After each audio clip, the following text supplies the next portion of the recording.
Neha Gupta is a two-time international best-selling author, top 100 teen expert around the world, TEDx speaker, and serial entrepreneur, creating the Shortcuts empire on helping students get into their dream school. Over the last 12 years, she has built elite private tutors college shortcuts, medical shortcuts, law school shortcuts, grad school shortcuts, and MBA shortcuts, with the mission to serve families and make parents' lives easier every day, while 95% of families get into their dream school. She has helped tens of thousands of students get into their dream school and won't stop until every child gets that acceptance letter. She has built a school in Africa, been endorsed by Dr. Shafali Sabari, the world-leading parenting expert by Oprah, and families around the world interview to work with one of their companies for limited spots. She has been featured on ABC as an expert for teenagers, NBC, CBS, The Washington Post, Parents Magazine, and even coined the female that helps students get 6 figures in scholarships, according to Student Loan Hero. Welcome to her latest creation, Dream School TV, where she brings in the best experts and guests on admissions and gives the latest trends and tips. Take it away. Hey everyone, this is Neha Gupta. I am so excited on Dream School TV. Today I've got Natalie Janji. She has written 3 different books, of which some are international bestsellers. She is such an incredible, incredible woman. I have had the pleasure of getting to interview her almost 2 years ago, and luckily I'm in the same room as her today, and we're going to be talking about some of the incredible lessons she's learned since college, her experience in college, and some of the great tips she has for families today. So Natalie, welcome on the show today. Well, thank you for having me. Absolutely. It's so great to finally see you in person. Yeah, seriously. And I'm really excited. This is going to be great. It's so good. So Natalie, talk about the books that you've written specifically, and maybe talk about the titles. The titles are a bit of a tongue twister, so I'm going to let her do it because I know she says them a lot more than I do. But go ahead and kind of introduce the audience and tell them a little bit about yourself and the books that you've written. My name is Natalie. I have 3 books, and they're all under the Miracle Morning brand, the book series. So my first book was The Miracle Morning for College Students. The second book and third book are both planners. So the second one is The Miracle Morning for College Students Companion Planner, and the third one is The Miracle Morning Companion Planner. And they have been translated and being distributed internationally, so I'm very grateful for that.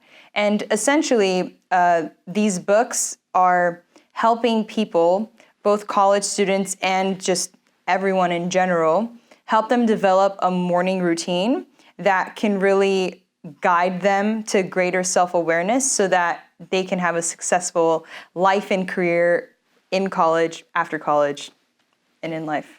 Absolutely. So most of you may not know this about me, but I'm obsessed with planners. Like, it's a thing of mine to always have the right planner for every year because I feel like it dictates what my year will be like. After the college students book came out, that was in May of 2017, I realized that something that was lacking in the marketplace was a planner for those who practice a morning routine. And so I just kind of went out and started doing research on all these planners and seeing what I liked about some of them, what I didn't like about some of them, and really just brought everything I loved and created a planner. I mean, there are people who, they're like, oh man, I wish this planner had this.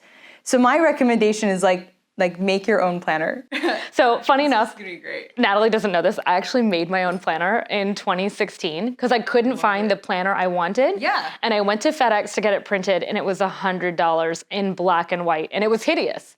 And I was like, okay, I'm just gonna do it because it's mine, and I paid the graphic designer to make the exact kind I needed. But you're right, now I just deal with what I have, and it's kind of annoying to me specifically because I was never an in-the-box type of person, so like I feel like I'm being put in a box by dealing with these planners that are just like appointment setters. Right, yeah. Which is not how I actually rule my life. No. So let's talk a little bit about the Miracle Morning for college students. So many of you don't know this, but the Miracle Morning is a book series that helps people to really create a morning that is absolutely amazing, to start your day incredibly because it sets the tone for the rest of your day.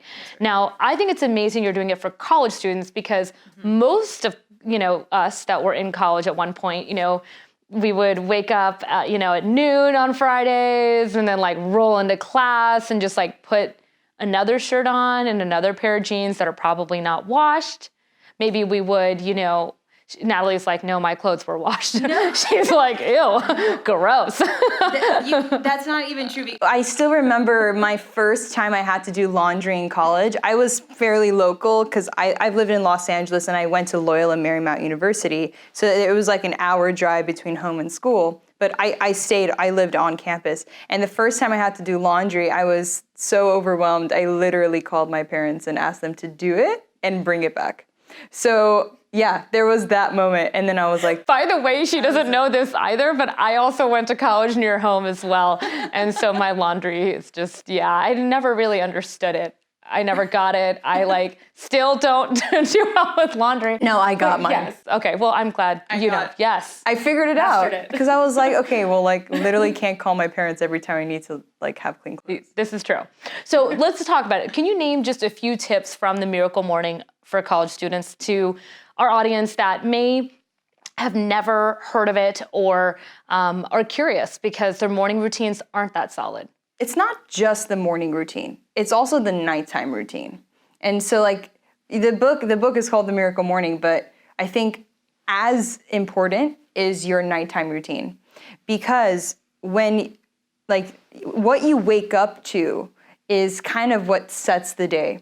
So in order for you to have a morning routine, you need to set everything up from the night before.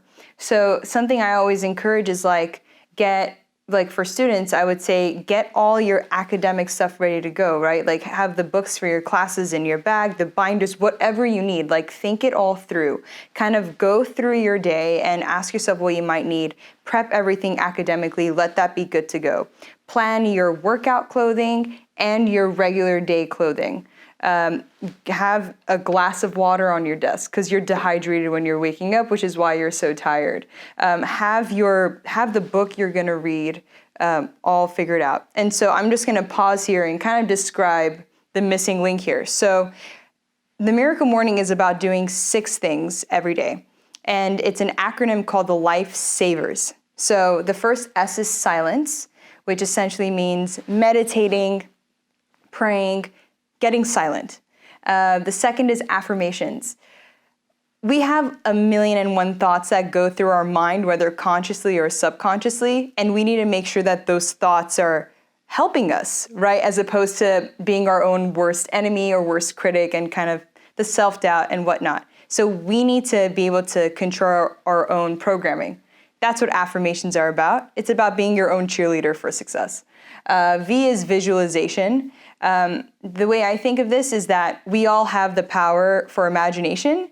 And so we have the power to see ourselves in the future in all the things that we want to do and accomplish. So if that means, getting straight A's for a semester, right? You're going to have to visualize the kind of student you have to be to accomplish that, how you're going to show up in your classes, how you're going to do your assignments, how you're going to be prepped for your exams. So it's a way of thinking about how you're going to accomplish your goals. And seeing yourself in the places in the future is kind of half the battle. You have to see it first in order for things to come true. The fourth is E, which is exercise. So that's why you have to have your workout clothes ready to go because you have to move your body so that your blood gets pumping and you just kind of change the energy. You've been asleep for some hours and you just kind of have to get the blood moving. And the way your energy is physically kind of dictates your energy and how you approach your day, right? If you do jumping jacks to your favorite song, you're gonna move forward in a way better state than if you didn't. So the next is R, which is reading. I recommend reading nothing academic, right? Yeah, obviously not. Right, don't do that. You're already doing enough of that. Read something, even if it's 5 pages or 10 pages, that's just for your own development, whether it's about psychology, spirituality, your mindset. It's the knowledge that you may not be necessarily learning in school, but might be learning from a resource like Neha or any other, person who cares about you and your development. So that's kind of what R is all about. And the final S is scribing. So scribing is journaling. I think Hal just didn't know a synonym for J, my co-author Hal, and so his wife is like, yeah, you should change it to scribing. It's like, oh, savers, that works. So scribing, basically, you have to write out things like, what are you grateful for? What were some things that went well today? What are some of your intentions for today? Writing these things down, making them concrete, really, it's a beautiful practice, and you can go back and look at those things. So that's a long-winded way of describing a morning routine. So just to review: silence, affirmations, visualizations, exercise, reading, and scribing. This is amazing. So first of all, it's funny because I feel like a proud parent in a way because of meeting you 2 years ago versus where you are today. And like, even what you just talked about is so profound for, you're right, it's for everyone, even especially for entrepreneurs and people that are consistently giving in the world. Even for parents who feel like they're on their last straw sometimes, or for the college student who's not sure what they're doing, or the teenager that maybe is dealing with a breakup and really feels stuck in their own self. Like, that process is incredible. I will tell you, as someone who definitely is huge into meditation since we've met, it has profoundly changed my life. I've done silent retreats for days at this point, and it's unbelievable. Yeah. Affirmations are huge. I mean, it's unbelievable how much programming we have that we don't even hear or realize. Yeah. Exercise, I've committed. It's been amazing. I've lost a lot of weight recently. It's been, my energy feels different and people can feel it. Yeah. I almost feel like exercise and energy could be intertwined in that acronym, because when you exercise, which is weird, like I always think, why am I working so hard to get the energy? But it's like, you know what I mean? Like, couldn't I just sit and create the energy?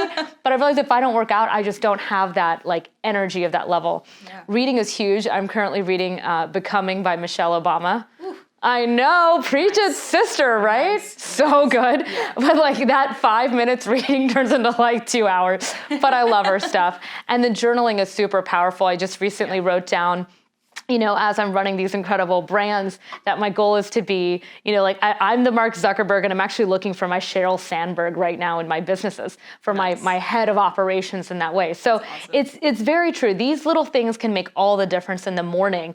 And you're right, even at night, I do a lot of these little things too, because it's how you set your day and end your day as well. Yes. So one of the things that I know you're passionate about, and it's a big why for me, is this whole concept of anxiety.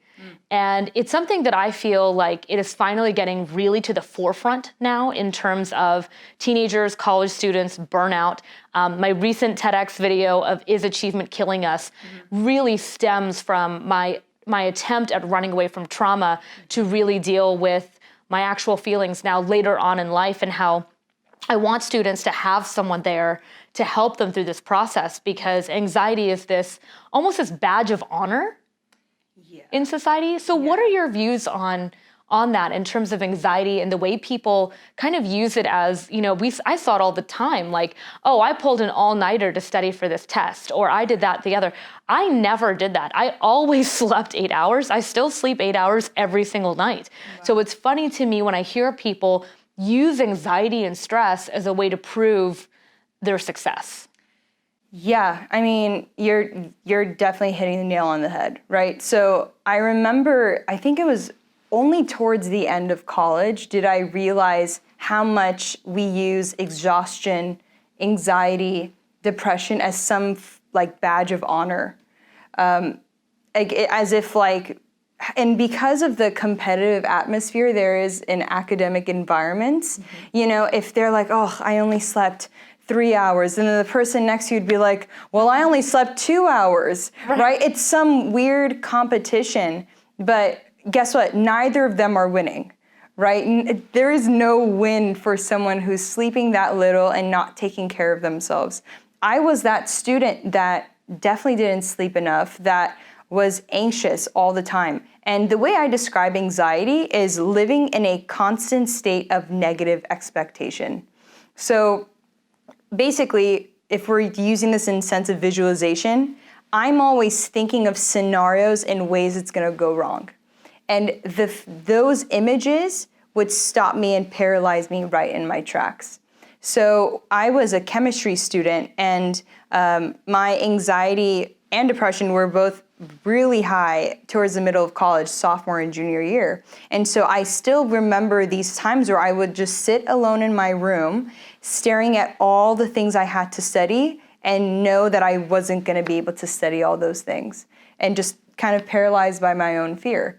And so I realized, while writing The Miracle Morning for college students, how important it was for me to talk about mental health. And the statistics around it are crazy. So in the last 5 years, there's been an 80% increase in college students that have anxiety. And that's not including the students who are not getting help mentally. So it's like pretty much everyone. Social media isn't helping that either, because students are falling into the comparison trap. And I'm looking at that all from the zoomed out perspective now, but I was once in it. And so that's why I'm so passionate about, giving people tools for anxiety. And I've learned so much through my own development. I mean, I remember actually, now that I think about it, because, my father had passed away, right as I was going into college, that I was actually not sleeping for months. And I'm just now remembering that feeling of like triple majoring on the rat race, like had to be at the top, externally validated, never good enough, just never good enough. Yeah. And, I think a lot of people don't realize like the health challenges that you have to fight later on with adrenal burnout, especially as a female, and all the other things, which is why, I love working with students, because I think that, at the time with me, I had my mom and I had my older sister, but that was it, really. I mean, my friends weren't really equipped with giving me the kind of advice I really needed to deal with what I was dealing with. And not just that, they said triple major, 21 hours a semester, you go girl, you're strong, you're a rock star, be brave, be the face, no. And so they were just reinforcing this constant rat race, because that's what they knew. And so having a mentor, which is why I built in mentorship into our business as one of the core things we offer, is because we do need to check in. I got a call recently from a mom. We helped her student get into their dream college. They're now in college. And she said, hey, my kid is taking this and doing this drug, and I don't know what to do. I'm so far away. We had a divorce last year. It's been a really rough year. And I know that he's just coping, but I'm really worried because he seems like he's on the edge. And to me, I'm like, listening to all of this, and I'm like, look, I'm like a Jill of all trades, in the sense that like, I know the right resources to give this kid. These are things that are not being seen by the school itself, and he's just kind of like going through the system, but he's definitely having extreme anxiety, stress. He said he's definitely depressed. He can't sleep at night. And I just feel like I can't keep watching this over and over with our students. That's so true of so many students. And we just like your TEDx talk, right? Like, we're celebrating people who kind of add things on. Like, they continue to add things on to their resume, right? Not only are they this and this, but they also do this, and this. And what's funny? That kind of behavior doesn't replicate outside of college. Outside of college, what really matters is that you choose one thing and you go all in. Correct. You go deep. You don't dabble. So this is what's funny. Yeah. All families think that when they're going through the college admissions process as well, but we actually tell them, don't do 50 things because it's not impressive.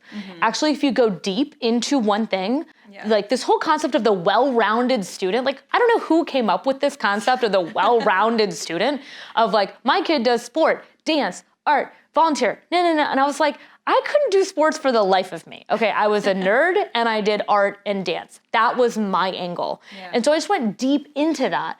Yeah. Like people don't know this about me, but like I became Miss India, Texas. I was dancing halftime at the Rockets at one point. Yeah, pom-poms and all. So I went deep into that versus I remember I tried to do soccer and like got kicked off the team after like 2 weeks. They were like, you're just so bad. So the truth is it's not about doing all these things actually. Actually, it can hurt your chances of getting into college if you're doing 50 different types of internships, trying to figure out what your major is, but you don't know. So we actually have found a way to, through our mentorship program, create a very dedicated way of doing experiences to create that direction. If they have the passion for it, we will find whatever we can for that student to really go deep into it. If they don't, then we go to the next path and we find out what that is. Yeah. But if we don't give students this experience, I don't feel like you can actually find your passion just going to school. Would you say that, you know, for even high school or college and beyond, don't you feel like, well, I believe that the education system's broken. Yeah. Strong statement, but I have no problem saying it. It's broken. I have no problem saying it either. No, it's been broken. Yeah. What was your major? I was chemistry. I went into college as a psychology major, immediately switched out, have my degree in chemistry, and I don't use it. Okay. Yeah. And this is the big thing I tell people is that, you know, if we could have gotten a hold on you in high school, not surprising you started off with psych, not surprising you wrote a book that actually has a lot to do with psychology. Yeah. We went back. Right? Yeah. Why did you switch to chemistry? I switched out of psych because when I was meeting with the advisors during orientation, there was this weird disconnect. I don't know, there was something about it. I was like, this isn't clicking the way I thought it would. And so then I immediately switched. And I stayed undecided for 1.5 years. Oh my gosh, that's a really long time. Oh yeah, and so what's funny is that during my first year of college, I was in this program called Compass. And essentially it was a bunch of undecided students living on one floor. And they kind of just grouped us together so that they can guide us through to help us pick our major. But like, what happens when you put 100 undecided people on one floor?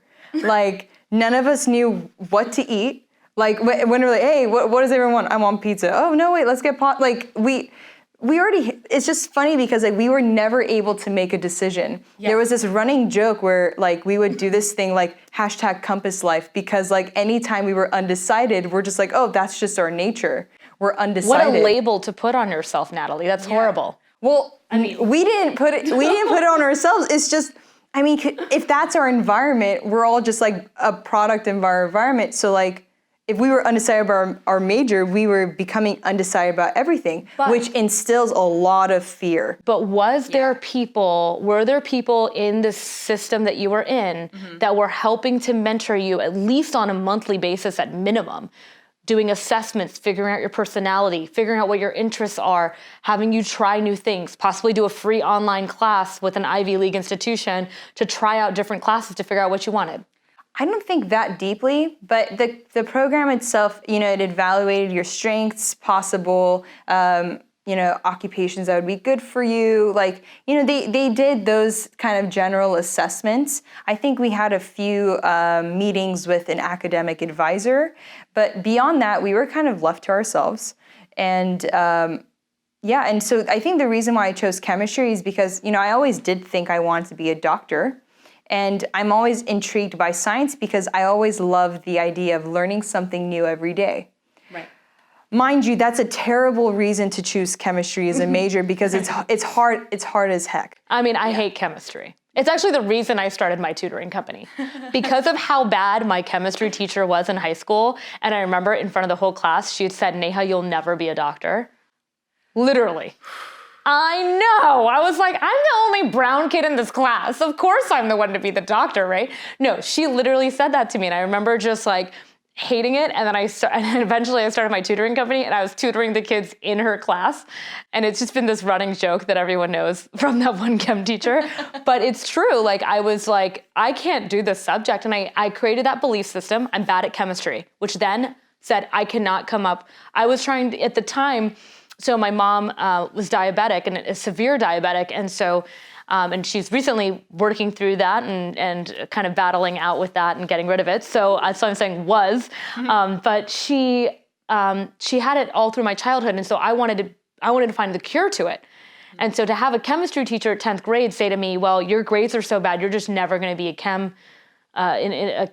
a doctor or whatever. It was really tough for me. So I can't imagine what it's like to even major in it, let alone like more than high school at that level. But we can be grateful for that chemistry teacher because look at you now. Right? Like there is always a silver lining. Okay, good point. Very good. I'll take that. We'll take the good and the bad teachers we've gotten along the way because they've all taught us something. That is so true, actually. I mean, a lot of people always ask me, because my high school always say, can you come back to substitute teach? Can you come back? And I'm like, no, I don't deal with teenagers in a group setting. I deal with them one by one. You know, it's like together, they're like their own little dynamic of what's cool and what's not. But solo, they're great. So we've only got a few minutes left, Natalie. Can you tell people where they can find you? Yeah, you can find me on Facebook, Instagram, at my website, nataliejanji.com. And essentially, like my goal is to help people use their anxiety to move forward. We can't avoid anxiety. It's a part of our daily life. And essentially, I like helping people understand how anxiety really is a gift and our body just kind of giving us a symbol about things we need to work on. And so, I mean, there's so much more to that. But like, why not use anxiety as a tool for our growth? Absolutely. As opposed to avoiding it and just kind of suppressing it. Yes. Right? And then where can they find your books? Because I mean, I'm telling you guys, your morning routine is everything. So, and this to me is powerful for anyone watching, not just college students. So where can they find those? Amazon. You just type in The Miracle Morning for College Students and it should show up. And both the planners should be there too. Okay, amazing. Yeah. Well, Natalie, it's been such a pleasure finally to get you in the flesh, meet you in real life. It's so awesome to see your growth from 2016 to 2018, guys. You don't realize it's fun because I've watched her online. Like I've just been kind of watching everything she's been doing in general. And I do that with a lot of the students that my team works with, where we love to see like where they were and where they can go. So proud of everything you've done. And it's so great to have you on today. Thank you. I appreciate that.